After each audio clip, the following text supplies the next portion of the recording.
अभी आपने ऐड देखा मेरी वीडियो आने से पहले, तो क्या आपके दिमाग में कभी प्रश्न आया है कि आखिर इन ऐड को किसने बनाया होगा, इन विज्ञापन को किसने बनाया होगा? या कभी कभी आप घर बैठे हुए सोचते हैं अपने दिमाग में कि जो फोन हम यूज करते हैं या जो चीजें हम देखते हैं, बहुत सारी चीजों को देखते हैं आप, तो उन चीजों को देखकर आपके माइंड में कुछ चीजें ऐसी आती होंगी कि इनको किसने बनाया होगा, कैसे बनाया होगा, कब इनकी शुरुआत हुई होगी। तो बहुत सारी चीजें हैं जो हमारे दिमाग में आती हैं और हम सोचते रह जाते हैं, लेकिन हमें उनके प्रश्नों का उत्तर नहीं मिल पाता या फिर हम नहीं खोजना चाहते हैं।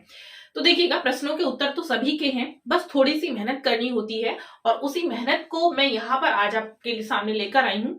आज मैं देखिए लेकर आई हूँ विज्ञापन, एडवर्टाइजिंग। एडवर्टाइजिंग क्या होता है, जैसे आप लोग देखते हैं कि कई बार हम चीजों को देखते हैं लेकिन उनका अर्थ नहीं पता होता, सही अर्थ हम नहीं जान पाते हैं, उनकी शुरुआत कहाँ से हुई थी वो हमें नहीं पता है। तो आज मैं उन्हीं विज्ञापन के बारे में आपसे बात करने वाली हूँ। नमस्कार, मैं हूँ ज्योति चौहान, आप लोगों के सामने, और देख रहे हैं आप आर्ट ज्ञान कला में मुझे, और मैं पढ़ाने जा रही हूँ आज आप लोगों को विज्ञापन। तो देखिए विज्ञापन क्या है। विज्ञापन की अगर मैं बात करूं तो विज्ञापन कभी आदिकाल से ही चल आ रहा है, उसका रूप बदल सकता है या रूप बदल चुका है। वैसे तो आज का जो युग है, अगर मैं कहूं कि विज्ञान का युग है, तो बिल्कुल भी गलत नहीं होगा, क्योंकि आज अगर आप लोग मुझे यहाँ पर देख रहे हैं, घर बैठकर देख रहे हैं, तो वो विज्ञान का ही एक चमत्कार है। आपने जब छोटे क्लासेस में होंगे तो विज्ञान के चमत्कार पर बहुत सारे ऐसे जरूर लिखे होंगे, लेकिन उन एसओ से जो निबंध थे, उन निबंध से जुड़ी हुई चीजों को हम यहाँ पर नहीं पढ़ेंगे, बट उनके चमत्कार के बारे में आप जानते भी हैं कि आज हम एरोप्लेन में कितनी इजीली कहीं पर भी चले जाते हैं, ठीक है। बट मैं यहाँ पर बात कर रही हूँ क्योंकि विज्ञापन की, तो विज्ञापन से जुड़ी चीजें आप देखते हैं रामायण और महाभारत के समय भी विज्ञापन था, उसका रूप चेंज था। रूप चेंज की अगर मैं बात करूं तो क्या रूप था उसका?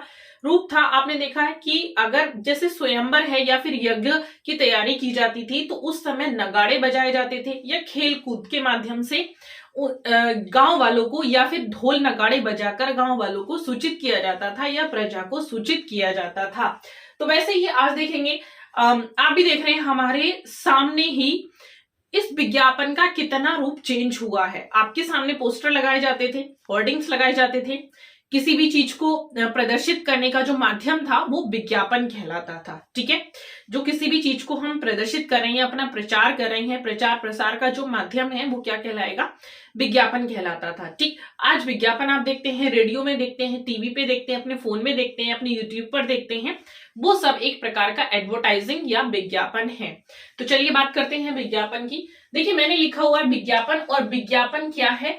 विज्ञापन, अगर मैं विज्ञापन की नहीं, खाली से एक छोटी सी बात ले लेती हूँ। हमारी जो भाषा है इंग्लिश, हिंदी सॉरी, तो हिंदी में ये नहीं है, मैं कहूंगी जितनी चीजें हम पढ़ते हैं उसमें हमारे जो शब्द आए हुए हैं वो लैटिन भाषा से आए हुए हैं। कहा तो एडवर्टाइजिंग को भी कहां से लिया गया है? लैटिन भाषा का शब्द है ये एडवर्टेरे, जिसका अर्थ होता है मस्तिष्क का केंद्रीभूत होना।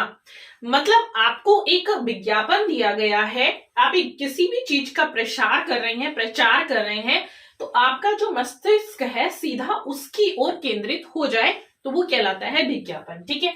विज्ञापन शब्द किन दो शब्दों से मिलकर बने हैं? बी प्लस ज्ञापन, जिसका अर्थ होता है प्रचार प्रसार करना, ठीक है। विज्ञापन कला का सूत्रपात भारत में कब हुआ था? तो मैंने बताया था कि आदिकाल से ही हम विज्ञापन को जानते हैं, विज्ञापन चला आ रहा है, उसका रूप चेंज हो चुका है, किसी ना किसी रूप में विज्ञापन हमारे सामने हमें दिखाई देता है या चलता हुआ आ रहा है। आज का थोड़ा सा रूप जो हो चुका है वो एक स्टैंडर्ड हो चुका है। तो सूत्रपात भारत में कब हुआ था? 1556 ईस्वी में एक प्रेस के माध्यम से हुआ था। और ये प्रेस कहाँ खोला गया था? तो ये प्रेस गोवा में खोला गया था। और देखिएगा ये प्रेस कहाँ, विज्ञापन कला का जो सूत्रपात भारत में 1556 ईस्वी में गोवा में हुआ था। फर्स्ट टाइम जो हुआ था वो कहाँ हुआ था? गोवा में हुआ था, एक प्रेस के माध्यम से, ठीक है, क्योंकि एक प्रेस भी विज्ञापन का एक साधन है। कलकत्ता में इस प्रेस की जो बुनियाद है वो 1877 ईस्वी में रखी गई थी। किसके माध्यम से? हिकी के माध्यम से रखी गई थी, ठीक है। अब अगर मैं आगे बात करूं कि सामूहिक समाचार पत्र का प्रारंभ 29 जनवरी 1780 को किया गया था, तो ये सामूहिक समाचार पत्र का प्रारंभ किया गया था 29 जनवरी 1780 ईस्वी को। वर्ष 1784 ईस्वी से ही, मतलब यहां से ही अगर आप देखेंगे मैंने लिखा हुआ भी है 1784 ईस्वी से 19वीं सदी के आरंभ में विज्ञापन छपे और इन विज्ञापन में सामाजिक सरोकार के भी विज्ञापनों को शामिल किया गया था। तो सामाजिक सरोकार के जो विज्ञापन थे वो भी इनमें छापे गए थे। एक बार फिर से आप देख लेंगे, विज्ञापन आप समझ रहे हैं, विज्ञापन क्या होता है? विज्ञापन एडवर्टाइजिंग इंग्लिश में कहते हैं, जो एडवर्टेरे से लिया गया है। एडवर्टेरे लैटिन भाषा का शब्द है जिसका अर्थ होता है मस्तिष्क का केंद्रीभूत होना। ठीक, विज्ञापन दो शब्दों से मिलकर बना है, बी प्लस ज्ञापन, मतलब अगर हम विज्ञापन का संधि विच्छेद कर दें तो वी प्लस ज्ञापन आ जाएगा, जिसका अर्थ हो जाएगा प्रचार और प्रसार करना। अपने तरीके से हम अपने अपने तरीके से प्रचार और प्रसार करते हैं। देखिए आपने कला में पढ़ा है, अगर हम विज्ञापन की बात करें तो हमारी कला में प्रचार और प्रसार के माध्यम शुरू से ही हमें दिखाई देते हैं। सबसे पहले अगर हम देखें तो अशोक ने बौद्ध कला को प्रचार प्रसार का माध्यम बनाया, मतलब उन्होंने एडवर्टाइजिंग किया। कैसे? स्तूपों के माध्यम से, स्तंभों के माध्यम से उन्होंने एडवर्टाइजिंग की। ठीक, तो आप देखते हैं हमारी कला में इसका बहुत बड़ा महत्व है, या मैं कहूंगी कला में ही सबसे ज्यादा हमें एडवर्टाइजिंग मिलती है, या कला के माध्यम से ही हम सबसे ज्यादा एडवर्टाइजिंग करते हैं।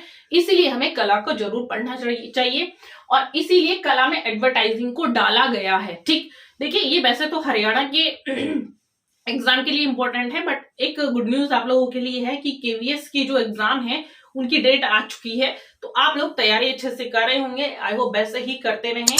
जो भी आप लोगों की रिक्वायरमेंट है, जहां पर भी डाउट आ रहा है, अब वो आप कमेंट बॉक्स में कमेंट कर सकते हैं, मैं उस पर आपके लिए वीडियो जरूर बनाऊंगी। Thank you so much.